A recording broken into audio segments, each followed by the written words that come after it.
The terminal at Dallas Airport feels frigid tonight. My exhalations create visible vapor as I stand by myself in the arrivals section.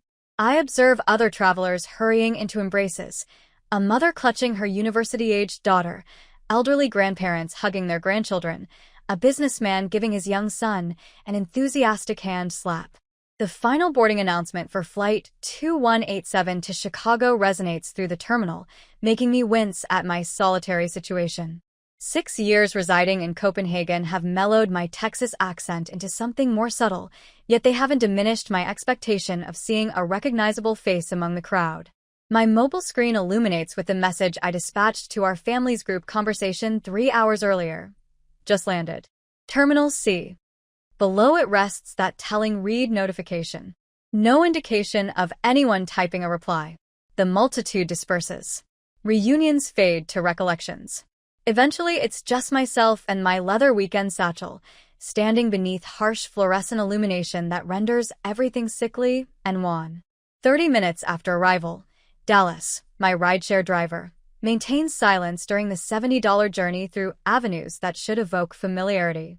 But don't the recognizable landmarks appear incorrect somehow? Like a photographic negative of my recollections. We drive past the Whataburger, where father used to escort me for morning meals. Taquitos. Tom Thumb, where mother instructed me on selecting the ideal cantaloupe. The recreational area, where I injured my knees while learning bicycle riding. My phone vibrates. Mother's message materializes. Just make a left turn. We're occupied. I shut my eyes, recalling how it used to be, standing on tiptoes at the identical airport, seeking father's tall figure or mother's auburn tresses, both holding handcrafted placards adorned with glitter. Welcome home, Meredith. The exclamation mark, invariably topped with a heart. Those memories become indistinct as we curve onto my childhood avenue. The oak trees stand leafless against the November firmament, their branches extending like gnarled digits toward a pewter-colored lunar orb. Fresh pine straw blankets the lawns. That sharp, immaculate scent carried by the breeze. The residences appear smaller than I remember. Or perhaps I've simply matured. The driver pulls into our circular entrance, gravel crunching beneath the tires. Good fortune, he says. The initial words he's vocalized. Something in his intonation makes me contemplate what my expression has been revealing this entire duration. I position myself before the substantial wooden entrance, my finger hovering above the doorbell. The wreath suspended there is unfamiliar, professionally constructed with crimson velvet ribbon and synthetic berries. Nothing resembling the asymmetrical ones mother used to create while viewing Hallmark productions. Inside, laughter ceases as I push the door ajar. The dining table stretches before me, every seat occupied. Wine receptacles capturing illumination from the chandelier. No unoccupied chair waits. No place setting remains unclaimed. Aunt Ruth's head suddenly lifts, her lips curling. Observe who finally arrived. Cousin Caleb doesn't even glance in my direction, concentrating on slicing his meat. Nobody missed your presence anyway. Mother appears by my elbow, her voice barely audible. Just don't spoil the evening. My hands tighten around my bag strap as memories return. The scholarship correspondence that transformed everything. Copenhagen Design Institute's emblem crisp against white paper. How proud they had been initially. Father boasting at his legal practice about his daughter studying overseas. Mother informing her garden association about European architecture and sustainable design. But pride soured as weeks became months, months became years. Each missed wedding, each bypassed baby celebration, each absent birthday anniversary. Somehow my responsibility. Never mind their lack of visits. Never mind unanswered video calls. Never mind my achievements abroad met with silence. I find myself in the kitchen consuming cold mashed potatoes directly from the plastic container. Voices drift through the swinging door. She believes she's superior to us now. Aunt Ruth's voice drips with contempt. All that time with those Europeans. Uncle Rick's response sounds like he's discussing something decomposed. Gather for the family photograph, Mother announces. I step forward, but Uncle Rick waves me away. You've been absent so extensively we forgot you were family, he jests. Everyone laughs. I place the container down, my appetite vanishing like my breath in the airport's chill. The sound of their amusement follows me to the exit. But no one calls out to halt me. No one inquires about my destination.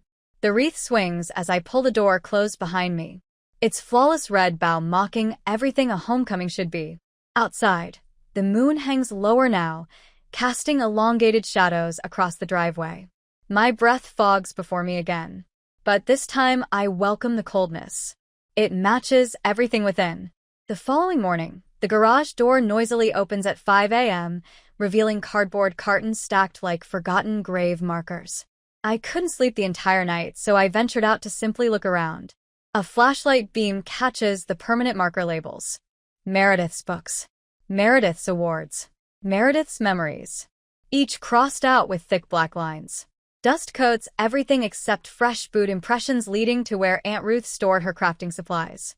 I activate the garage door closure, not wanting to disturb anyone. Let them slumber through what transpires next. The rental vehicle's trunk stands open, waiting. The subsequent morning, my childhood bedroom door opens noiselessly, a habit from adolescent years sneaking past curfew. The space forcibly expels air from my lungs. Absent are my architectural sketches. My UT Austin pennant. The corkboard plastered with European travel aspirations. Aunt Ruth's sewing apparatus occupies my former desk. Balls of yarn spill across the floor, like vivid tumor clusters. The walls gleam seafoam green where lavender once existed. Your aunt required the space, Mother said, dismissing 6 years of memories. You're never present anyway. A text illuminates my phone, Sarah, asking if I need assistance. Sweet Sarah from high school who appeared at my motel last night with wine and pizza after seeing my social media post about being home, who listened without judgment as I revealed everything between sobs. I can manage this, I text back. But thank you. Downstairs, the mantelpiece captures my attention. Family photographs spread across it in silver frames. Claire's wedding. Mother's garden club presidency. Father's law firm partnership celebration. The position where my Copenhagen graduation photo once stood now holds Cousin Tommy's new boyfriend smiling at the country club Christmas gathering. The final provocation waits in the kitchen. Their family's schedule hangs beside the coffee maker, covered in Mother's precise handwriting. November 9th displays Meredith's visit in blue ink, crossed out with an aggressive red line.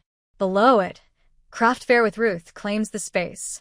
My house key lands on the granite countertop with a conclusive click.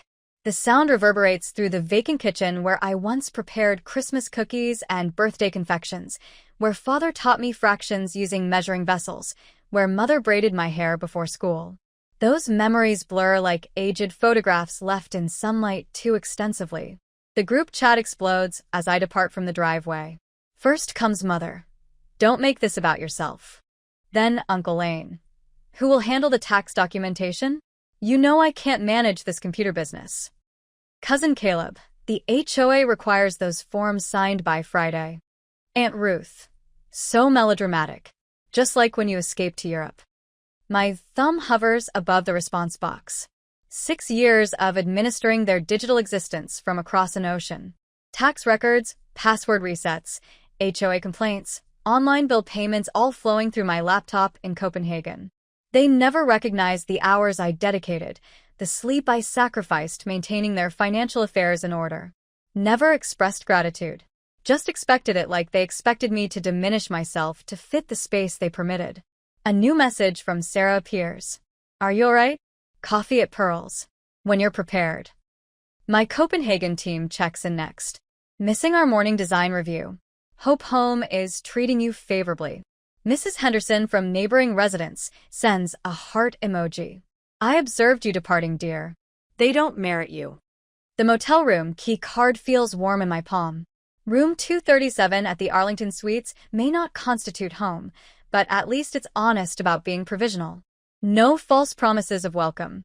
No expectations to distort myself into shapes that don't fit. That same day, Uncle Lane's panic intensifies through a series of texts about inaccessible retirement accounts.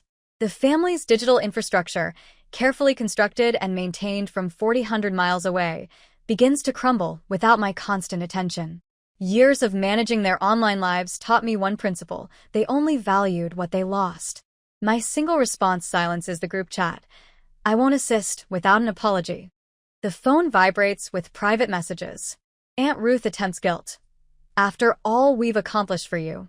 Mother tries manipulation. Why do you inflict pain on us like this? Uncle Rick opts for threats. You'll regret this attitude, young lady. Each message strengthens my resolve. The trust fund paperwork remains unopened in my laptop bag, requiring all grandchildren's signatures before the holiday disbursement. They'll discover that soon enough. The sun breaks over Arlington's skyline as I arrive at Pearl's Diner. Sarah waves from a window booth, 2 steaming coffees waiting. Her smile contains no judgment, no expectations, no demands to be someone I'm not. For the first time since landing, my shoulders relax from around my ears. The coffee's aroma envelopes me like a Danish wool covering. My phone vibrates again, but I silence it without looking. Some connections need to break before new ones can form. Through the diner window, a moving truck inches past, a young couple in the cab, excitement evident on their faces as they drive toward their future. I recall that sensation from 6 years ago, departing from the same location toward Copenhagen. The terror and exhilaration of choosing myself. Time to choose myself again. The next day, the first overdraft notification from Wells Fargo reaches Uncle Lane's inbox at 6:43 a.m. His panicked voice message hits my phone before 7. Meredith, the retirement accounts are locked. I can't access anything. Call me back immediately. I sip my motel coffee and watch the sunrise paint the parking area in watercolor shades of orange. 3 additional messages arrive. Will I spread strawberry preserves on my toast? This isn't amusing anymore. Andrew's voice crackles through the speaker. The quarterly reports are due tomorrow, and all the templates have vanished. Caleb's text follows. Where TF are the tax documents? Mother's message arrives last, her tone brittle as winter ice. Your father needs the trust paperwork. Stop behaving childishly. The January wind rattles my motel window as I open my laptop. 6 years of digital infrastructure built by my hands spreads across the screen. Every password, every template, every carefully organized system keeping the family finances functioning smoothly as butter on a warm biscuit. I close the laptop. The trust fund revelation occurs like an explosion at noon. Grandfather's lawyer, Mr. Patterson, sends a group email regarding the upcoming disbursement. His words glow on my phone screen. Requires signatures from all qualifying grandchildren, as stipulated in Section 7.3 of the trust agreement. My phone erupts. 27 text messages. 13 voice messages. The family group chat transforms into a rapid-fire barrage of panic. Bills due next week, types Ruth. Country club membership renewal, adds Uncle Rick. School tuition, Mother contributes. I scroll through their messages while folding my laundry, matching socks with the same methodical care I once used to organize their digital lives. The irony tastes sweet as the Danish pastries I learned to bake abroad. They forgot I was family until they required my signature. The motel door rattles at 3. Aunt Ruth stands outside, her pearl necklace perfectly aligned. Her smile is as artificial as the sweetener packets in my room. Honey, let's discuss this like adults. Her accent thickens, emphasizing the southern charm. The family needs you. The family needs my signature. I correct her, not opening the door wider. There exists a difference. Now, sugar, you know how your mama gets about the holidays and Uncle Lane's retirement. Respect functions bidirectionally. I inform her and close the door on her astonished expression. Mother's voice messages arrive like clockwork hourly. Each longer, each layered with additional guilt. The emotional manipulation as familiar as my childhood bedroom's floral wallpaper. I carried you for 9 months. After everything we've done, when your brother died. Delete. Delete. Delete. Uncle Rick attempts next, his lawyer voice fully activated. This constitutes financial harassment. We'll be forced to pursue legal action. I forward his message to Mr. Patterson with one sentence. Please ensure all future communication proceeds through appropriate legal channels. The reply arrives within minutes. Mr. Patterson's response copies all parties. Mrs. Blake's position as trustee is legally protected. Any attempts at coercion may result in trust dissolution. Caleb's girlfriend Amanda infiltrates my Instagram direct messages near midnight. Everyone makes errors when they're hurting. Time to demonstrate some maturity. I block her account and open my email. The letter to the family lawyer flows from me, tranquil and clear as Copenhagen harbor at dawn. Dear Mr. Patterson, I'm willing to sign the trust disbursement under the following conditions. 1. Written apologies from each family member acknowledging specific instances of disrespect. 2. Agreement to attend monthly family therapy sessions for minimum 6 months. 3. Professional mediator present at all future family financial meetings. 4. Written agreement to maintain appropriate boundaries and communication. These terms are non-negotiable. Regards, Meredith Blake. My thumb hovers over the send button. Grandmother's tearful voice echoes in my memory. Family should always forgive, but forgiveness without change is merely permission. I press send. The response comes from my Copenhagen team first. Eric's video call illuminates my screen, his familiar face warming the cold motel room. The Oslo project can be managed remotely, he says without preamble. Stay as long as necessary or return home to us. Your choice. Home. The word settles in my chest, solid and authentic as the Danish brick buildings I've grown to love. Sarah's text arrives next. Thanksgiving at my residence this year. Chosen family only. No guilt. Served with these sweet potatoes. My design clients fill my inbox with supportive messages. The developer in Austin. Take all the time you need. We trust your vision. The restaurateur in Houston. Family boundaries are healthy boundaries. We respect that. I arrange my documents across the motel desk. Everything in perfect order. The passwords they require, the templates they've lost, the systems they can't access. 6 years of playing Digital Atlas. Supporting their world on my shoulders. The motel coffee maker drips steady rhythm as I update my professional portfolio. A message from a local design firm illuminates my phone. Saw your work in Copenhagen. Available for consultation. Uncle Lane's retirement accounts remain locked. Aunt Ruth misses her filing deadlines. Caleb's tax documents stay secured in folders he can't access. The family finances deteriorate like old cornbread without my silent support. Mother's final message arrives as winter sunset paints the motel walls gold.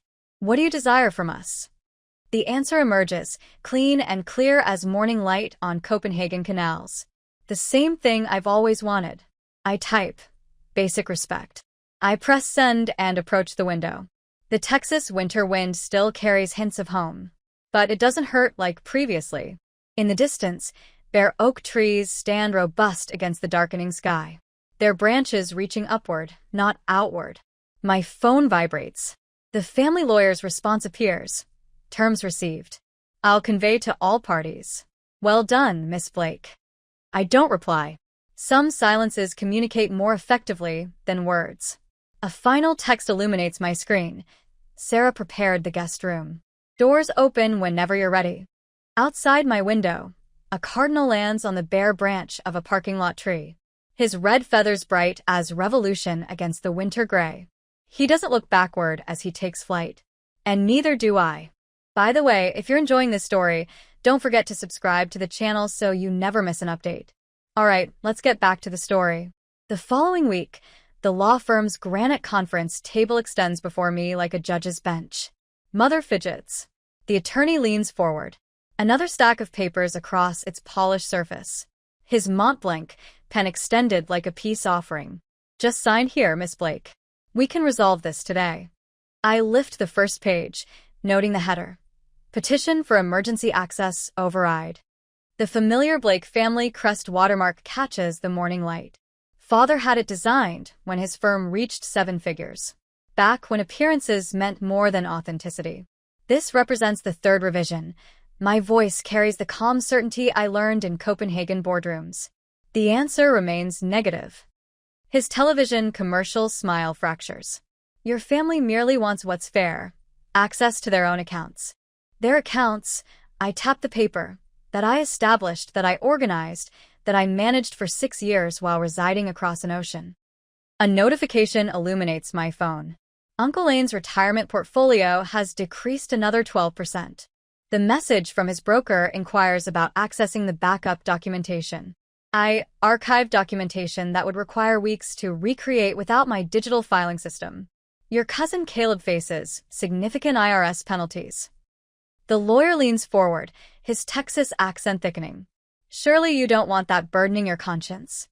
My laugh startles us both. My conscience? Where was his conscience during Thanksgiving dinner?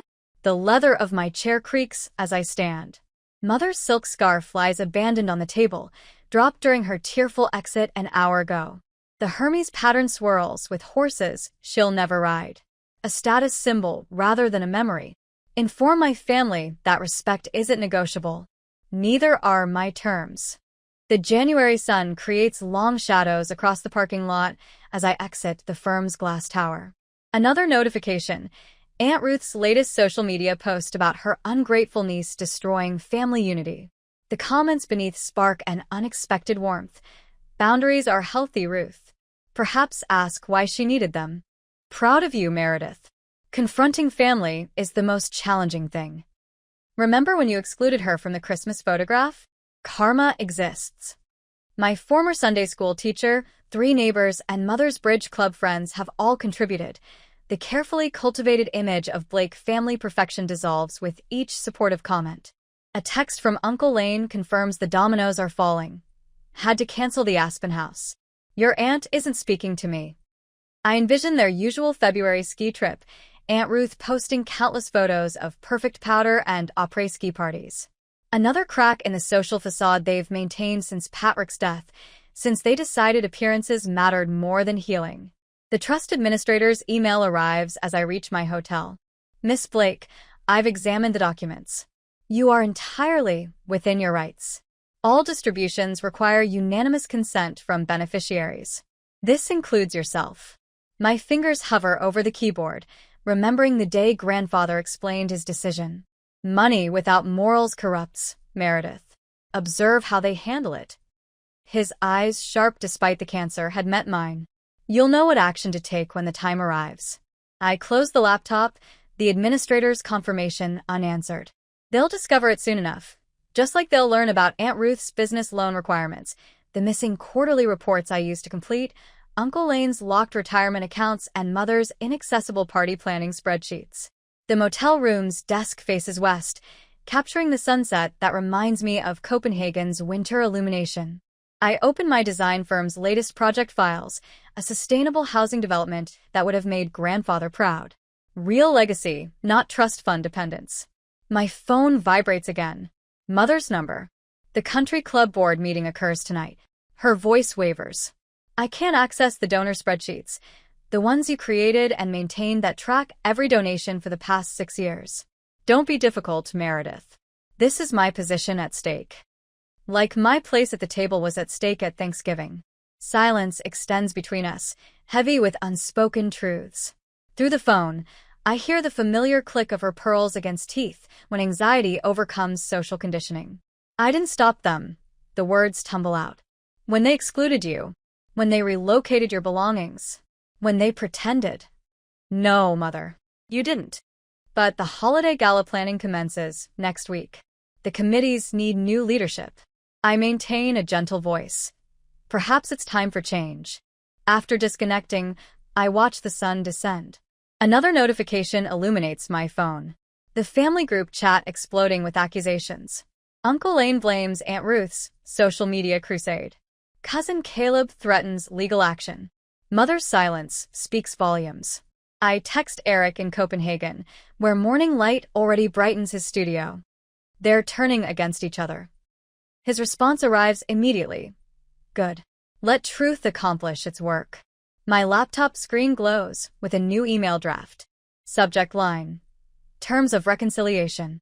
The cursor blinks, waiting for words that will reshape generations of dysfunction. Below sits the announcement of my firm's expansion, ready to demonstrate the power I've built without their networks, their connections, their suffocating support. I begin typing, each word a brick in the foundation of something stronger than family obligation. Something constructed on respect, not fear, on boundaries, not barriers. The final light fades from the Dallas sky as I compose the opening line. True family is earned, not demanded. Here are my terms. 3 days later, the subject line in my inbox reads, Family Emergency Meeting Resolution. Below rests a chain of stiff apologies, each crafted with the precision of a corporate press release. Uncle Rick begins with whereas, like the legal documents he drafts. Aunt Ruth sprinkles hers with Bible verses about forgiveness. Mother simply forwards a quote about family bonds stretching but never breaking. My phone illuminates with Caleb's latest text. Just sign the papers, everyone said. Sorry. What more do you want? A winter storm rattles my motel window. Outside, tree branches bend under December ice's weight, but refuse to break. The sight ignites something within me, a cold, clarifying anger that consumes the last wisps of guilt. I open my laptop and commence a new email. The subject line, Requirements for Financial Document Access. My fingers rapidly traverse the keyboard. 6 years of suppressed words finally finding their voice. Each apology must be recorded on video and posted publicly to your social media accounts. No scripts, no lawyers. Just truth. I pause, savoring the image of their expressions when they read the next part. Mandatory family therapy attendance for 1 year, documented by the therapist. My portion of the trust fund will be donated to Copenhagen's Youth Design Initiative, helping other students choose dreams over obligations. The reply arrives within minutes. A video call request from Mother. Her face fills my screen, drawn and pale beneath perfect makeup. Meredith Elizabeth Blake, you cannot be serious. The familiar tone that once made me shrink now bounces off me like hail on a windshield. That money is intended for family. Exactly. I lean closer to the camera, and family is intended for more than signatures on tax documents. Her eyes widen as understanding dawns. This isn't about the money. It never was. The family video call that evening resembles a board meeting where the CEO has lost control. Uncle Rick's face turns scarlet as I screen share their text history. Years of demands without gratitude. Aunt Ruth's mascara smears when I play back her voice message about me being dead to them after missing her daughter's 3rd wedding. Let's discuss the September email thread. I scroll through messages about needing my digital expertise. Notice how the only occasion I'm considered family is when QuickBooks crashes. Caleb snorts. Someone possesses a persecution complex. Someone possesses a past due notice from the IRS. I counter, watching him deflate. Turns out those quarterly reports I used to file actually matter. Mother's voice wavers. We're attempting to apologize. No. The word emerges soft but final. You're attempting to regain access to accounts. There exists a difference.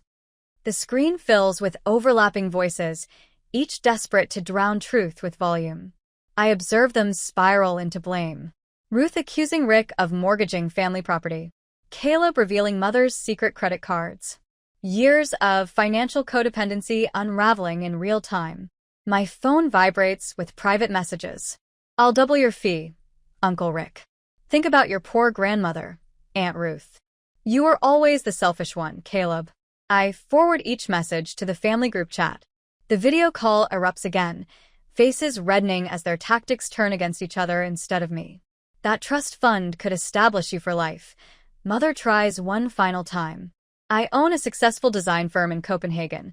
The words taste like freedom. I haven't needed that money for years. I just needed you to see me. Silence falls like snow, thick and heavy. The videos need posting by midnight. I check my watch. I hear public apologies benefit the soul. Uncle Rick disconnects first, his lawyer mask cracking. Aunt Ruth follows, already composing her tale of persecution for Sunday service. Caleb lingers just long enough to display his middle finger. Mother remains. Her face appears older in the blue light of her screen. Or perhaps I'm simply seeing her clearly for the first time. Was it always this terrible? She whispers. No. I touch my monitor where her cheek would be. Sometimes it was worse. We just pretended otherwise. After she logs off, I sit in the darkened room listening to the storm. My laptop chimes with notifications as the videos begin posting. Awkward, angry, genuine for the first time in years because they have no alternative. A text from my Copenhagen business partner illuminates my phone. The Youth Design Fund website just went live. Donations already arriving. I click the link. The landing page displays students sketching dreams into reality, their faces bright with possibility. Below them, my mother's trust fund portion converts into scholarships. Each one a key to unlock a different cage. My finger hovers over the family group chat icon. The little red number shows 37 unread messages. Beyond my window, the storm breaks. Ice melts from branches, leaving them lighter, freer, ready for new growth. I close the chat without reading. Some silences speak louder than words. Some endings are actually beginnings in disguise. Tomorrow I'll book my flight back to Copenhagen. Back to the life I built instead of the one assigned to me. Let them keep their empty apologies. I possess something superior now. The truth. 6 months later, the aroma of cardamom and cinnamon fills my Copenhagen apartment as Eric slides another batch of pastries into the oven. Outside my window, snow drifts past strings of white lights that crisscross November's cobblestone streets. Inside, warmth emanates from more than just my vintage wood stove. Your table runner is crooked, Eric announces, adjusting the hand-woven textile I brought back from a sustainability conference in Stockholm. His perfectionist tendency mirrors my own, though I've learned to laugh at it now. Some of us were occupied winning international contracts, I reply, closing my laptop. The announcement will become public tomorrow. Blake Design Studios' expansion into sustainable corporate spaces across Northern Europe. 6 years ago, I would have immediately messaged the family group chat, desperate for validation. Now the achievement feels complete without their commentary. My phone vibrates. Another Thanksgiving planning message appears in the old family thread. Aunt Ruth's annual plea for everyone to gather in Highland Park, complete with guilt-laden references to family tradition and what your brother would have wanted. I open my camera roll instead, scrolling to last night's dinner. Astrid's silver hair glows in candlelight as she raises a glass. Eric's husband, Thomas, sprawls on floor cushions while my entire international design team crowds around platters of traditional Danish pastries mixed with Texas-style cornbread. The photograph captures everything a family should be: chosen, cherished, authentic. With 3 quick taps, I send the image to the group chat. No caption needed, no explanation offered. The doorbell chimes. Astrid enters, removing snow from her boots. I bring reinforcements, she announces, producing a bottle of aquavit and a knowing smile. My former professor turned mentor understands this week's significance better than most. Did they respond? She asks, arranging vanilla-scented candles on my coffee table. The flames flicker against walls painted the palest gray shade that required weeks to perfect. Not yet. But I didn't send it for them. The truth settles in my chest, warm and certain as summer sunshine. Those hours of therapy, learning to separate need from love, obligation from choice, have blossomed into something beautiful. My work fills pages of international design magazines.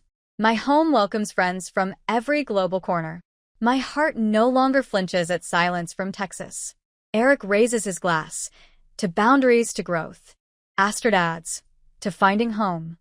I finish the aquavit, burning sweet and clean.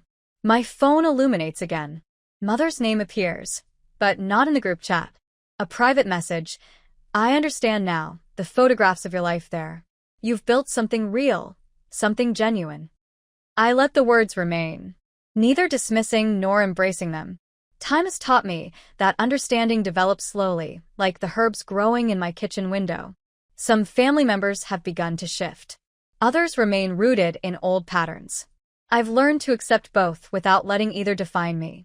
The scent of finished pastries permeates the air. Outside, Copenhagen's early winter darkness settles like a velvet cloak, but my windows glow with warmth. Eric examines his phone, deliberating over playlist selections for tomorrow's holiday gathering. Astrid arranges fresh greenery in a ceramic vase I created at a local pottery studio. The scene reflects everything I've become, a woman who creates spaces where authenticity thrives. A text from a potential client in Stockholm requires attention. My company motto catches my eye at the bottom of the email signature: Authentic Foundations. The words signify something different now than when I chose them. They speak not just of sustainable architecture, but of the careful way I've rebuilt myself. Brick by brick, choice by choice. I move to my bedroom window, watching shadows dance across the courtyard. The neighbor's cat prowls along snow-dusted ledges. A violin student practices scales in the apartment above. My reflection appears in the glass, overlaying the scene like a double exposure. The woman looking back has my mother's auburn hair but stands straighter, smiles more easily. She has constructed a life that fits her perfectly, not because it mirrors anyone else's expectations, but because it echoes her own truth. Behind me, laughter emanates from my kitchen. The sound envelopes me like a familiar quilt, pieced together from 1,000 small moments of chosen joy. Eric curses in Danish as something clatters. Astrid's rich alto harmonizes with the Christmas music now playing softly through my speakers. I leave the window unlocked. A habit from Texas I've never completely abandoned. The gesture feels different now. Not an anxious invitation, but a quiet acknowledgement. The door remains slightly ajar, not thrown wide open. Some might eventually walk through with new understanding. Others might not. Either way, I stand complete. My design table holds plans for tomorrow's client meeting. The sketches show spaces that breathe, that welcome, that honor both roots and wings. In the margin, I've written a note. Home is not a location. It's a truth. The winter light fades outside my windows. But inside, everything glows.